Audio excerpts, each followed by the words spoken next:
नमस्कार विद्यार्थी मित्रांनो, जोशना पवार या यूट्यूब चॅनलमध्ये आपल्या सर्वांचे मनापासून स्वागत आहे। आज आपण यशवंतराव चव्हाण महाराष्ट्र मुक्त विद्यापीठ MA मराठी M54 विषय आहे मराठी 222 वाङ्मय प्रकार द्वितीय सत्र या विषयाची असाइनमेंट आज अभ्यासणार आहोत। असाइनमेंट लिहिताना तुमचे जे फर्स्ट पेज आहे त्यावर विद्यापीठाचे नाव, कोणत्या वर्षी तुम्ही ही असाइनमेंट लिहित आहे ते वर्ष, अध्ययनार्थीचे नाव, त्या ठिकाणी तुमचा जो विषय असेल तो त्या ठिकाणी लिहायचा आहे, कायम नोंदणी क्रमांक, गृहपाठ पूर्ण केल्याचा दिनांक आणि अभ्यास केंद्राचे नाव आणि पत्ता। तुम्ही ज्या अभ्यास केंद्रावर ही असाइनमेंट जमा करणार आहे त्या अभ्यास केंद्राचे नाव त्या ठिकाणी लिहायचे आहे। आता असाइनमेंटला सुरुवात करू। बघा, असाइनमेंटमध्ये एकूण 4 प्रश्न दिलेले आहेत। प्रत्येक प्रश्नाला 5 गुण दिलेले आहे आणि संपूर्ण 222 वाङ्मय प्रकार या विषयाची जी असाइनमेंट आहे ती एकूण 20 गुणांची आहे। बघा, 5 मार्कांच्या प्रश्नासाठी जवळजवळ 1.5 ते 2 पेज तुम्ही उत्तर हे लिहिले पाहिजे। प्रश्न क्रमांक 1, मराठी साहित्य प्रकारांमधील स्थित्यंतरे थोडक्यात स्पष्ट करा। उत्तर: मराठी साहित्याच्या इतिहासात संत साहित्य आणि शाहिरी काव्य यांच्यातील स्वरूपभेद स्पष्टपणे दिसून येतो।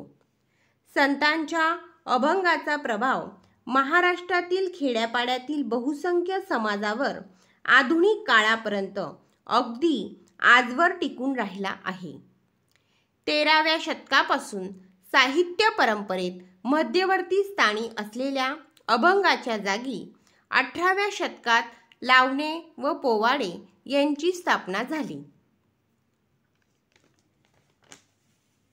या साहित्य प्रकारांमागे अनुक्रमे शृंगार आणि शौर्य या लौकिक जीवनातील प्रेरणा होत्या। आध्यात्मिक प्रेरणेने जगणाऱ्या महाराष्ट्रीय समाजाला 18व्या शतकात लौकिक जीवनातील अनुभवांमध्ये रमावेसे वाटू लागले। याचे प्रमुख कारण म्हणजे शिवाजी महाराजांनी राज्य स्थापन केल्यानंतर हा समाज राज्यकर्ता समाज बनला। राजकीय क्षेत्रातील कर्तव्य, युद्धातील पराक्रम या समाजाच्या नव्या आकांक्षा होत्या, तर लावण्यातील शृंगार हा या समाजाचा मनोरंजनाचा मार्ग होता। त्यामुळे या काळात पोवाडे, लावण्या व बखरी यांची निर्मिती वाढली व हे साहित्य प्रकार लोकप्रिय झाले। परंतु पेशव्यांच्या काळातील शाहिरी कविता व बखरी लिहिणाऱ्या कवी लेखकांचे पोट त्यांच्या लेखणीवर अवलंबून होते। या अर्थाने हे मराठीतील पहिले व्यावसायिक लेखक होते। 19व्या शतकातील सांस्कृतिक घडामोडीत संगीत नाटकांसारखा कला प्रकार नागर शिक्षित समाजात अधिक लोकमान्य झाला। इंग्रजी राजवटीच्या स्थापनेनंतर समाजाच्या जीवन प्रेरणा प्रामुख्याने ऐहिक बनल्या। बाळशास्त्री जांभेकर, लोकहितवादी बाबा पदमनजी, गोना माडगावकर, महात्मा फुले असे वैचारिक निबंध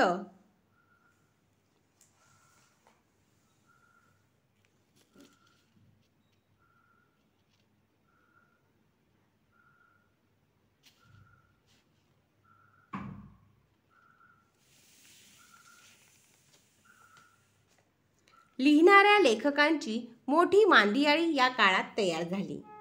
या काळात कादंबरी हा नवा कथात्मक व कथनात्मक साहित्य प्रकार उदयाला आला। भावकविता, कादंबरी या साहित्य प्रकारांवर प्रबोधनवादी मूल्यांचा खोलवर प्रभाव पडला। पुढे शाहिरी काव्याची लोकप्रियता वाढली। वारकरी संतांची परंपरा खंडित झाली। अभंग निर्मिती रोडावली। इंग्रजांच्या काळात इहवादी मूल्यांनी प्रभावित झालेली नवी साहित्य संस्कृती रुजली।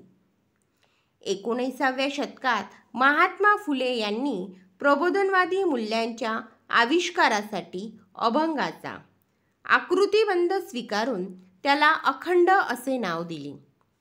पुढे 20व्या शतकात जीवनातील असंगतता, विद्रूपता दाखवणाऱ्या आधुनिकवादी जाणीवा व्यक्त करण्यासाठी बा.सी. मर्ढेकर यांच्यासारख्या कवीने देखील अभंग हा साहित्य प्रकार निवडला.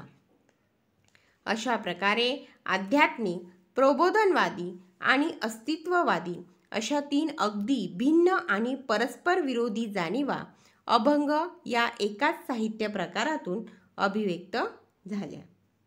अशा प्रकारे मराठी साहित्य प्रकारांमध्ये स्थित्यंतरे आहेत.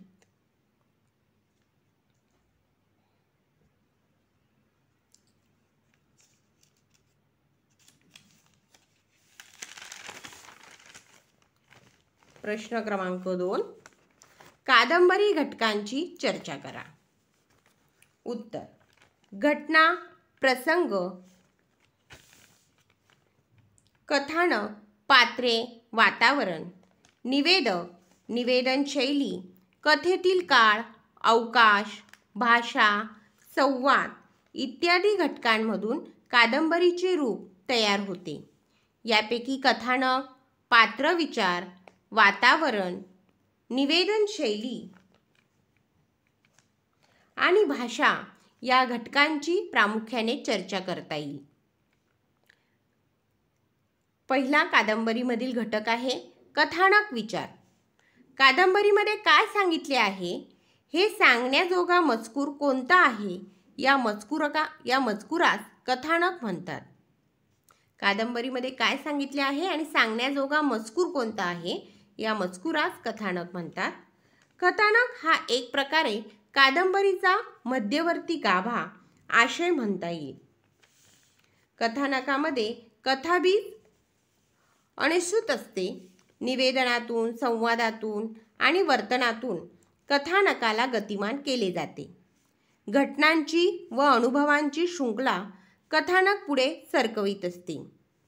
कादंबरीच्या कथानकामध्ये उपकथानकेही असतात. अलीकडे कादंबरीत अनेक प्रयोग केले जात आहेत. त्यामुळे कादंबरीच्या कथानकाला पत्ररूप, डायरी, दैनंदिनी, चर्चा, संवाद, स्वगते, इतिहास, नोंदी, वर्णने, नाट्ये अशा अनेक तंत्रांचा वापर करून कथानक पुढे सरकविले जाते. कादंबरीच्या कथानकाचा आशय कोणता आहे यावर कादंबरीचे स्वरूप व प्रकार लक्षात येण्यास मदत होते.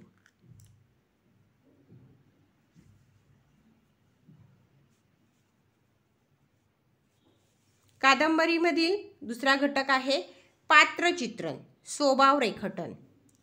कादंबरीत अनेक पात्रे असतात. यामध्ये मुख्य पात्रे, गौण पात्रे, प्रासंगिक पात्रे अशा पात्ररचना कादंबरीकार कादंबरीमध्ये करीत असतो. मानवी जीवन हा कादंबरीचा विषय असल्याने मानवी स्वभावाचे, वृत्ती प्रवृत्तीचे दर्शन पात्रांकरवी लेखक कादंबरीत घडवीत असतो. ही पात्रे कादंबरीकारकाने निर्माण केलेली कल्पित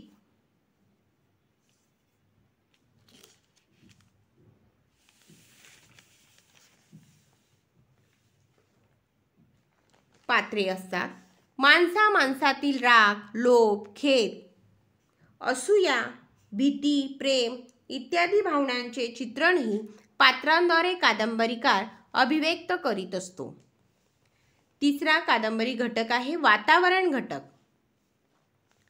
पात्राकरवी कथानकात घटना घडविल्या जातात. या घटना प्रसंगामध्ये अस्सलपणा यावा, कथानक आकर्षक व्हावे यासाठी या घटना कादंबरीकार विशिष्ट ठिकाणी, विशिष्ट काळात आणि विशिष्ट भौगोलिक प्रदेशात घडवीत असतो.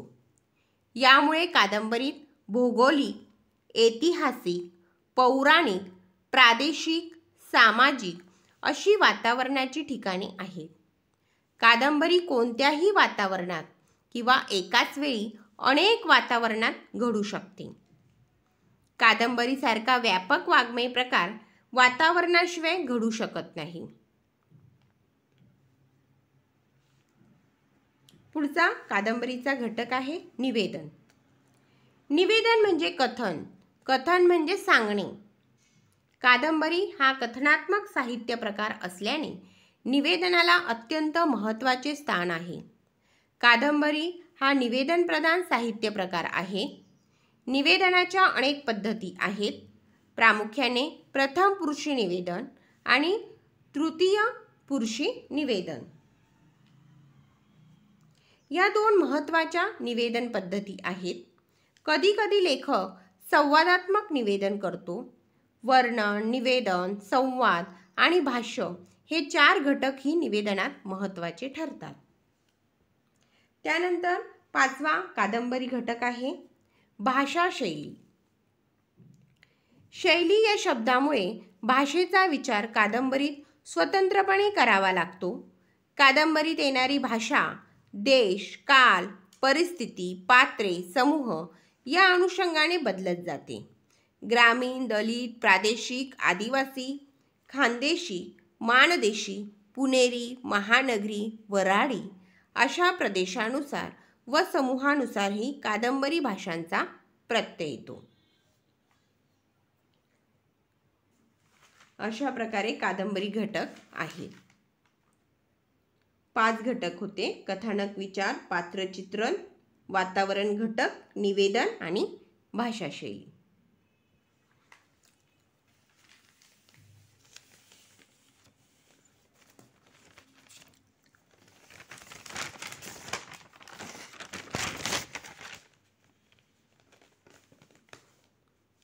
तिसरा प्रश्न, आशयानुसार कवितेचे प्रकार कोणते ते थोडक्यात स्पष्ट करा.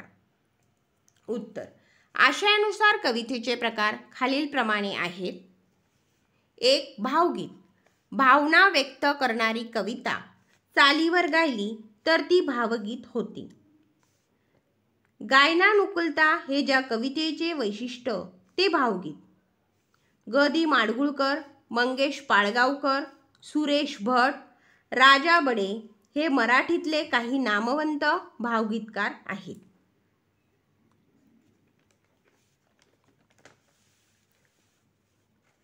दुसरा प्रकार नाट्यगीत. नाट्यगीत हा भावगीतेचाच त्यापेक्षा वेगळा प्रकार आहे.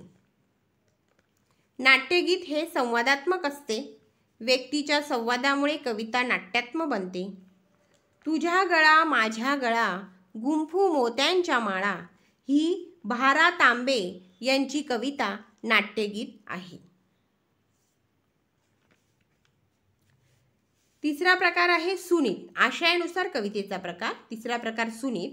इंग्रजीतील शेक्सपियर, मिल्टन आणि वर्ड्सवर्थ यांच्या सोनेटवरून मराठीत सुनीत हा कवितेचा प्रकार आलेला आहे. सुनीत हा कविता प्रकार आशयानुसारी असला तरी तो रचनाप्रधान प्रकार आहे. सुनीतात योग्य प्रकारे गंभीर जीवनानुभव विशिष्ट वृत्तबंधातून, प्रामुख्याने शार्दूल विक्रीडित वृत्तातून व्यवस्थितपणे पुढे नेलेला असतो. शेक्सपियरच्या सुनीतात एकूण 12 ओळी असतात. मिल्टनच्या सुनीतात एकूण 14 ओळी असतात. आशयानुसार कवितेचा चौथा प्रकार आहे गझल. गझल हा प्रामुख्याने प्रेम कवितेचा प्रकार आहे. दैवी प्रेम आणि लौकिक प्रेम असे 2 भाग इथे आढळतात. गझलेत प्रेमविषयक वर्णने केली जातात. गझलमध्ये फक्त अंतप्रास अत्यावश्यक असतो.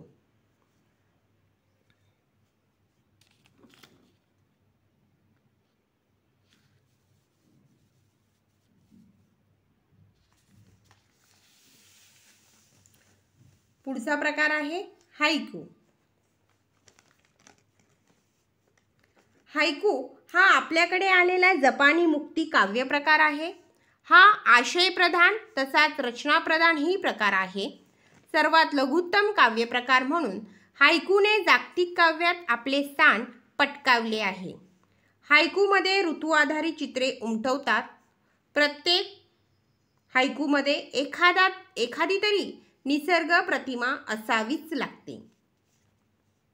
नंतर आशयानुसार कवितेचा 6वा प्रकार आहे विडंबन कविता.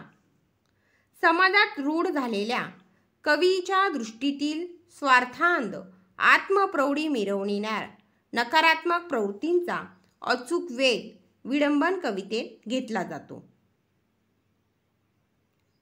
प्रगत समाज निर्मितीसाठी विशाल दृष्टिकोनांचा प्रसार आवश्यक असतो, पण कोतेपण सहजासहजी सुटत नाही. त्यातून बाहेर येण्यासाठी विडंबन कविता सहाय्य करतात. अशा प्रकारे आशयानुसार कवितेचे 6 प्रकार आहेत.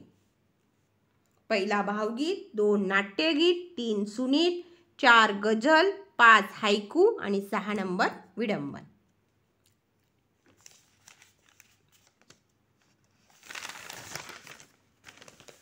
चौथा प्रश्न, नाटकातील व्यक्तिरेखा चित्रणाचे तंत्र स्पष्ट करा. उत्तर, नाटककार एकाच वेळेस व्यक्तिरेखा निर्माण करत असतो, तर दुसऱ्या वेळेस तो त्या व्यक्तिरेखेकडे तटस्थपणे पाहणारा निरीक्षक असतो.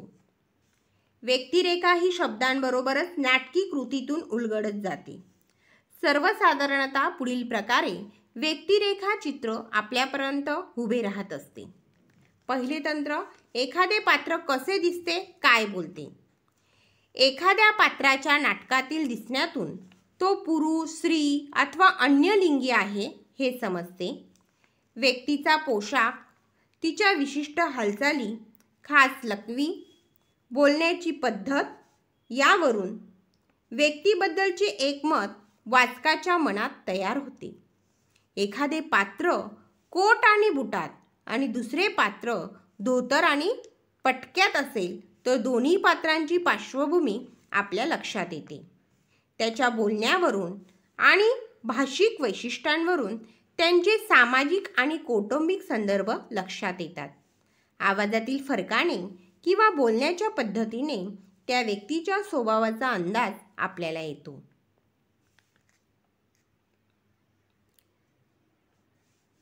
दुसरे तंत्र आहे, इतर पात्रे त्या पात्राबद्दल काय बोलतात.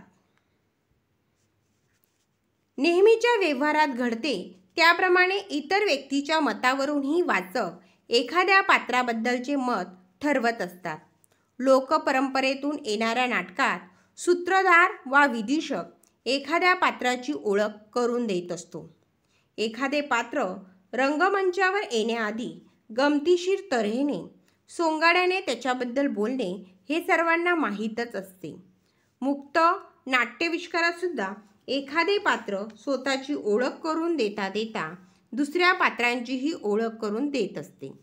पाश्चात्य परंपरेत कोरस वा समूहगानातून येणाऱ्या पात्राबद्दलची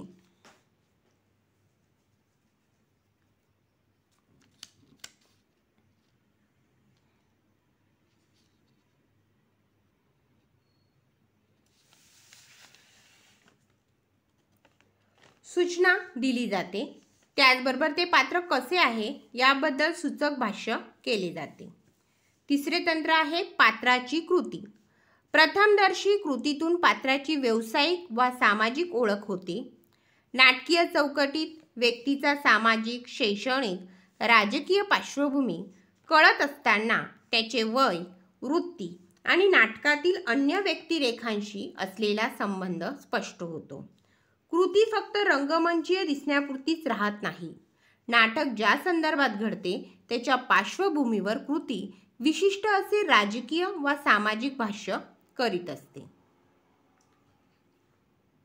त्यानंतर व्यक्तिरेखा चित्रणाचे चौथे तंत्र आहे रंगसूचना, प्रस्तावना आणि इतर साधने. नाटकातील रंगसूचना नाटकीय पात्रांची ओळख करून देण्यात महत्त्वाची भूमिका पार पाडत असतात. बऱ्याच वेळा नाट्य संहितेबरोबर नाटककाराने लिहिलेली प्रस्तावना, नाटकातील अभिनेत्याने किंवा एखाद्याने लिहिलेला नाटकावरचा लेख छापला जातो. अशा वेळी ते नाटक लिहिण्यामागच्या प्रेरणा, नाटकाचे स्वरूप आणि त्या नाटकाशी असणारे आपले नाते लिहिणारा प्रत्येक जण मांडत असतो. एखाद्या व्यक्तीबद्दलचे सविस्तर चिंतन विशेषतः अभिनेत्याने केलेले वाचण्यास मिळते. त्यातून व्यक्तिरेखांबद्दलचे वेगवेगळे आयाम कळतात. अशा प्रकारे नाटकातील व्यक्तिरेखा चित्रणाचे तंत्र आहे.